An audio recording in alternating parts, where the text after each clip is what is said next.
Hey, welcome back to Leadership Success with Payal, and I am so glad to connect with you and talk to you about some of the most pressing challenges and important questions that you are sending me on leadership, on peak performance, and on self-development. And let me tell you, all your questions are worth it. There is no small questions. There are no easy questions. All your questions are something I love to read.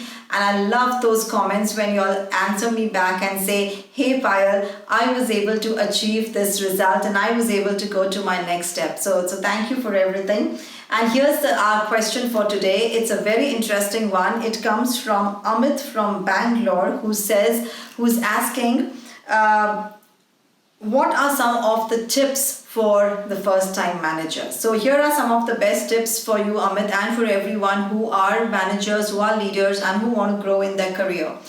Firstly, I would say, leave your position and move toward people.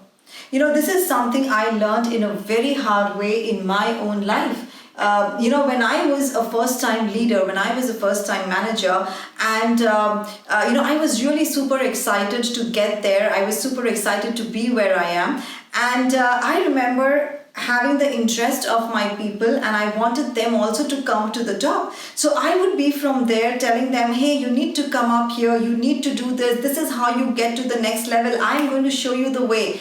And I was helping them in every way I could, but guess what? None of them moved from there to reach up there. And that was a rude shock to me. So what I did was, in a hard way, I learned that I have to walk down that hill and be with them where they are. I cannot leave them and just be as their manager or their leader.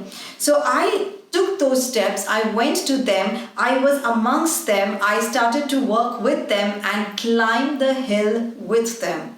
And that's where I saw the success. I saw many of them wanting to come up there with me, many of them wanting to do great jobs. And finally, their success led to my more success. So leave that position and move towards people. The second thing I would tell you is work on yourself. I love this quote that was given by Abraham Lincoln, that give me 6 hours to chop a tree and I will spend the first 4 to sharpen my axe. That's a lovely, lovely quote.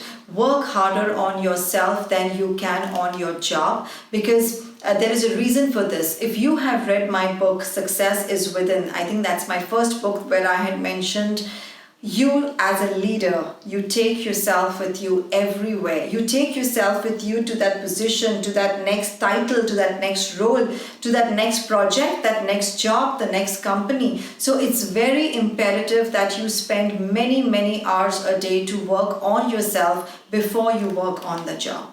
And the third tip I would tell you that will really help you to be a great leader would be this: be vulnerable. Our society, our work culture, it teaches us that leaders need to know it all, that they should be they should be an epitome of perfection. And really that's not it. We leaders are not superhuman. So stop considering yourself as superhuman. Consider yourself as a human like everyone else, who gets hurt, who falls, who fails, who makes mistakes, who has the emotions and has the feelings, and who does feel for their people, who is the one who can fail and who can get up.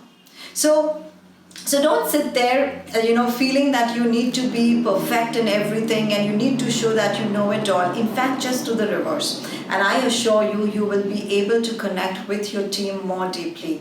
Show them your fears. Show them that you have made the mistakes in the past. Talk to them about your failures. How did you reach where you had to reach? What are some of the mistakes you made? What are some of the funny moments in your job that really embarrassed you, but you're not afraid to share them?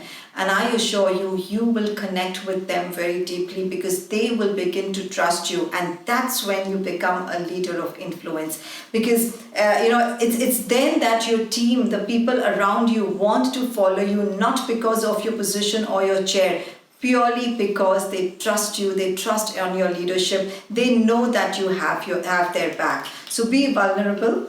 And I really hope all these 3 tips help you. You begin to imply them and apply them in your work life, and I assure you, you will see the results. And of course, As you see the results, feel free to reach out to me and my team to tell us where you have reached after applying these tips. And I await more questions from our listeners. I usually I have the time to answer 2 questions every month. So I hope you can send me more questions in the link below on the form in the description box as well as in the comment box. Fill that up. It will reach to me and my team, and I look forward to connecting with all of you on LinkedIn and on Instagram. And until then, here's wishing you loads of success in your career life. This is Payal Nanjiani.